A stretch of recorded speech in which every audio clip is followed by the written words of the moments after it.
Čističku máme už 2 týždne spojaznenú a na začiatku tohto týždňa sme už aj zakopali vsaky a všetko.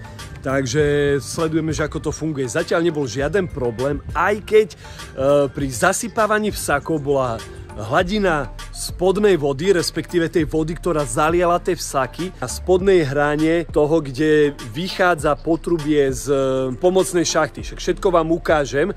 Takže to bola situácia, v ktorej mnohé nasvedčovalo tomu, že prestanú vsaky zvládať, vstrebávať a infiltrovať tú vodu. A keď to bagrista ešte zahádzával, tak vlastne tá voda ešte stúpla hore. Ale môžeme sa pozrieť, že žiaden problém nenastal. Voda sa infiltrovala a dokonca by som povedal, že mal som takú tézu a je možné, že sa týmto aj potvrdila, že tá voda z toho vsaku, čo teda vychádza z tej čističky, sa dokáže pri tom pomalom tempe infiltrovať aj smerom dohora pomocou kapilarity. Takže vlastne po zakopaní jamy sa podmienky ešte zlepšili. No a poďme už pozrieť teraz čističku. No?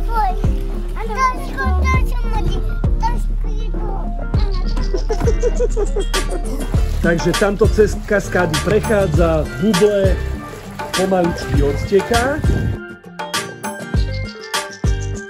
A zároveň tam môžeme vidieť, že či do vsaku odteká. Takže zase môžeme vidieť vpravo, je prítok, není ponorený a odtok akurát tak natesno, aby pomaličky odtekalo. Dobre, tu je zakopaný vsak, vedro si nevšímaj.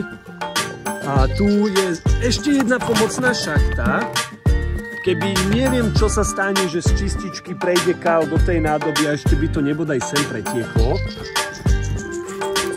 Tak, tu je taký koš filtračný a z toho koša to už je do tej čističky. A teraz môžeme vidieť, že voda je na hornej hrane toho košu filtračného. To znamená, že akoby hladina spodnej vody je dosť vysoko. A napriek tomu není problém, aby sa voda infiltrovala. Takže funguje to. Do tretice sme ešte urobili tu na takýto otvor, to potom bude v jednej šachte spolu a to je taký, že keby už neviem, čo sa stalo, tak stadiaľ to odčerpáme priamo zo vsaku vodu. Môžeme odčerpávať aj z tejto nádoby, aj tam z tej, ale toto je priamo, toto je najhlbšie a to je priamo zo vsaku. Takže takto sme sa aj viacerými spôsobmi poistili, že keďže muselo to ísť u nás do vsaku a sme tu v celku blízko aj rieky, že aby to fungovalo, tak sme tam porobili takéto ešte revízne nádrže. Dobre, tak zatiaľ. Čaute.